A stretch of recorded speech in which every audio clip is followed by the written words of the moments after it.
एक छोटे से गांव में सेठ हरिराम नाम का एक अमीर और दयालु आदमी रहता था। उसके पास खेत, बगीचे और कई गाय भैंसे थी। उसकी सेवा में वर्षों से एक नौकर काम करता था जिसका नाम था रामू। रामू गरीब था लेकिन उसकी ईमानदारी और वफादारी पूरे गांव में मशहूर थी। रामू, आज शहर जाना है। खेतों और घर की पूरी जिम्मेदारी तुम्हारे ऊपर है। सेठ जी, आप बिल्कुल चिंता मत कीजिए। जब तक मैं हूँ, इस घर का एक तिनका भी कोई नहीं छू सकता।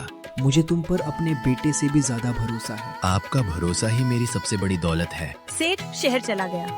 पूरे घर की जिम्मेदारी अब रामू के कंधों पर थी। रात के समय दो चोर घर के पीछे से अंदर घुसने लगे। आज सेठ घर पर नहीं है, खूब माल मिलेगा।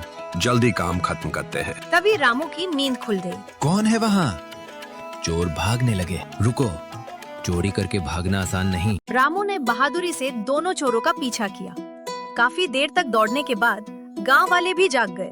रामू, क्या हुआ? चोर भाग रहे हैं, इन्हें पकड़ो। गांव वालों ने मिलकर दोनों चोरों को पकड़ लिया। सुबह पूरे गांव में रामू की बहादुरी की चर्चा होने लगी। 2 दिन बाद सेठ हरिराम वापस आया। रामू, मैंने सुना तुमने चोर पकड़ लिए। मैंने तो सिर्फ अपना फर्ज निभाया है। अगर तुम नहीं होते तो मेरा सब कुछ लुट जाता। कुछ दिनों बाद सेठ के बेटे विक्रम की नजर रामू पर खराब हो गई। उसे लगा कि पिता रामू पर ज्यादा भरोसा करते हैं। पिताजी, नौकर आखिर नौकर ही होता है, इस पर इतना भरोसा मत कीजिए। रामू ने कभी मेरा विश्वास नहीं तोड़ा। अब मैं इसे बदनाम करके रहूंगा। एक रात विक्रम ने खुद तिजोरी से कुछ सोना निकालकर रामू के कमरे में छिपा दिया। सुबह पिताजी, तिजोरी से सोना गायब है। सभी लोग खोजने लगे। सोना रामू के कमरे से मिला। रामू, क्या तुमने चोरी की? सेठ जी, मैं गरीब हो सकता हूँ, लेकिन चोर नहीं हूँ। सबूत सामने है। भगवान सब देख रहे हैं। सच एक दिन जरूर सामने आएगा। सेठ का दिल टूट गया। उसने भारी मन से रामू को घर छोड़ने को कह दिया। रामू बिना कुछ कहे चला गया। कुछ दिनों बाद गांव में एक आदमी आया। सेठ जी, उस रात मैंने आपके बेटे को रामू के कमरे में जाते देखा था।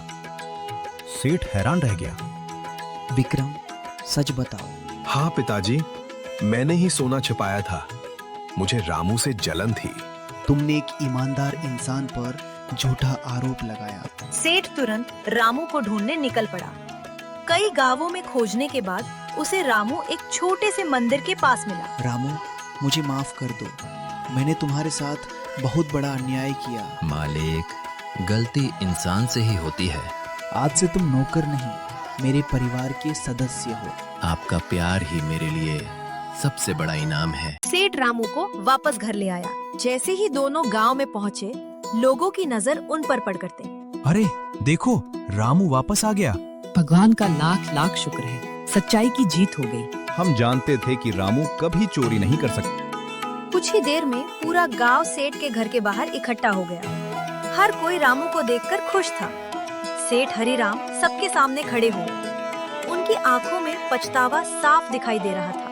भाइयों और बहनों, आज मैं आप सबके सामने अपनी सबसे बड़ी गलती स्वीकार करता हूँ। मैंने बिना पूरी सच्चाई जाने रामू पर विश्वास नहीं किया। मैंने एक ईमानदार इंसान का दिल दुखाया। आज मैं पूरे गांव के सामने रामू से माफी मांगता हूँ। इतना कहकर सेठ हरिराम ने सबके सामने हाथ जोड़ दिए। गांव में सन्नाटा छा गया। सेठ जी, ऐसा मत कीजिए, आप मेरे मालिक हैं। नहीं रामू, आज मैं मालिक नहीं, एक अपराधी हूँ जिसने तुम्हारे साथ अन्याय किया है। गलती इंसान से ही होती है मालिक। अगर दिल से पछतावा हो जाए तो नाराजगी रखने का क्या फायदा। उस दिन के बाद रामू केवल नौकर नहीं रहा, बल्कि उस परिवार का सबसे भरोसेमंद सदस्य बन गया। पूरे गांव में उसकी ईमानदारी और वफादारी की मिसाल दी जाने लगी।